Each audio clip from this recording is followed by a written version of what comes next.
Manchester United 2, Nottingham Forest 0, 5-0 on aggregate, and Manchester United are heading to Wembley in the Carabao Cup final, booking a final showdown with Newcastle in the capital for the first piece of silverware for the season. And to be honest, in terms of an overall game, was it all that great? The answer would really be no.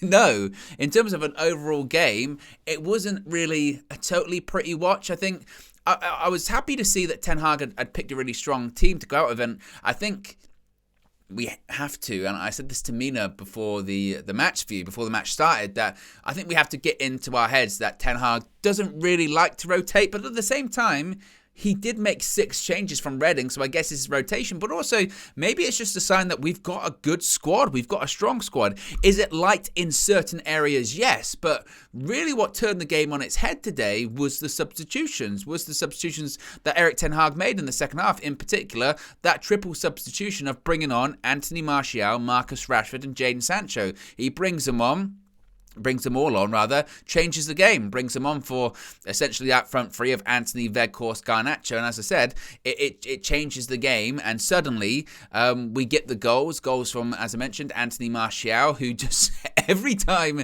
this guy plays, every single time this guy steps onto a football pitch, whilst he might not be on it for 90 minutes, whilst he might not be on it for the full regulation amount of time, he either gets an assist or score a goal. His goals involvements per minute is really almost spectacular, isn't it? Nevertheless, I think that today's a real key indicator for me of what maybe we didn't have earlier on this season, which is so many times in that first half of the season, you could tell that Ten Hag was wanting to make changes or look towards the bench and he thought, I'm not sure those options are there. I'm not sure we have the people I'm not sure I trust the people that I could bring on to positively affect the game or make sure we win the game, go and win the game, or we can come back, or whatever it may be. Now, and I understand it's Nottingham Forest, and I understand that we'd won the game anyway coming into this leg. It wasn't, yes, it wasn't a formality, but near enough it was.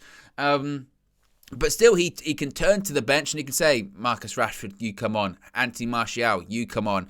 Jadon Sancho's back. Jadon Sancho returned to Manchester United first team action for the first time since, I believe it's Chelsea away, just before the World Cup break, one of the last games prior to the World Cup break, and gets a fantastic reception from everyone at Old Trafford. Physically, I think he looks really good. Physically, I think he looks a bit slimmer than he did previously. It's going to take time as well. I wasn't expecting him to come on and then be up to the level that Marcus Rashford's been showing recently, because why would he? Why would he be at that level? He has to get match time, he has to get game rhythm, and he'll get that. And when Ten Hag brought him on was almost the perfect time to bring him on. And it must be said, that sort of front four that we had on the pitch during that period of time where we got the goals, which was Martial up front, it was actually Jadon Sancho in the 10 and Bruno Fernandes on the right hand side and Marcus Rashford on the left. That looked fluid. That was a fluid front four that had creativity, that looked like it could score goals, and the difficulty, I guess, in all of that is keeping certain aspects of it fit, mainly Anthony Martial.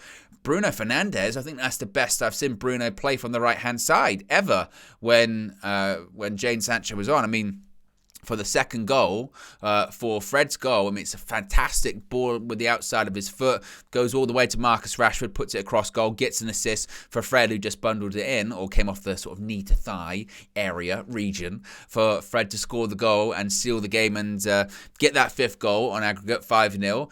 And again, it's something to ponder, and I think it's certainly curious because what we have seen is that Erik Ten Hag, nothing's by chance when it comes to him. Everything's meticulous, everything's by design.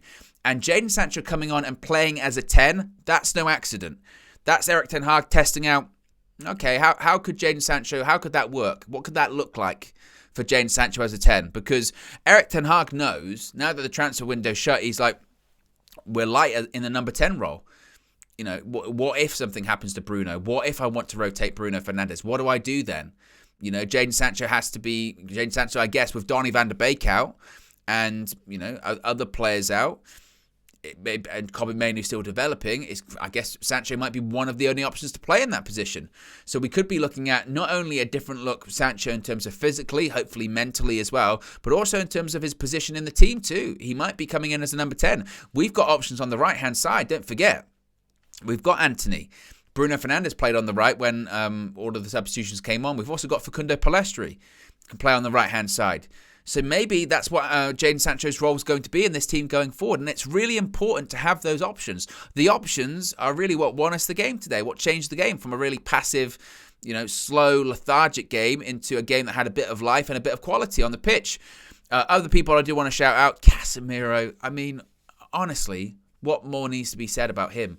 For me, right now, in terms of midfielders in the world, I think he's absolutely 100% in that conversation. And the conversation is, who is the best midfielder in the world right now? And I know some people might scoff at that and say, well, there's plenty of other players that they could name. But Casemiro, the importance to him on this team, I think, is immeasurable.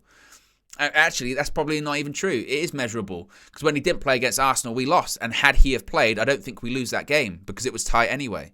I think we maybe nick a point. Who knows? We might have even won it. He's that important. He's that crucial. The experience, the aggression, but also the technique, the composure. So many times, even in the first half where it was sloppy, it felt like anything positive was going to come from him. His cross into the box without Weghorst came from him. The opportunity that Hennessy saved, that was from him.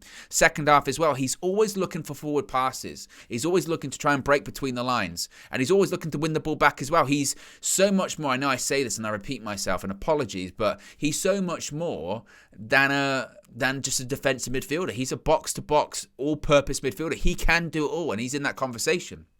And finally, Erik ten Hag.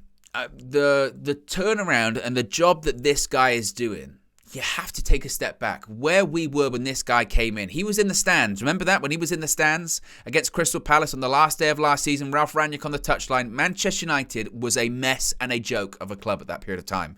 Players leaving on free contracts. Players didn't want to be there. Unhappiness, toxicity, poor performances, big contracts, bad attitude, you name it. We were rubbish. We finished sick. We lost that day against Palace too. And in, 6 or 7 months, the turnaround that he is doing with the players, with the mentality, with the style of play, with the results, I think is far superior than I think anyone expected. Beginning of the season, we were just saying top 4, maybe that would be a fact. 4th would be an unbelievable, incredible season. We were just saying style of play. Get a style of play going, we'll be happy with it.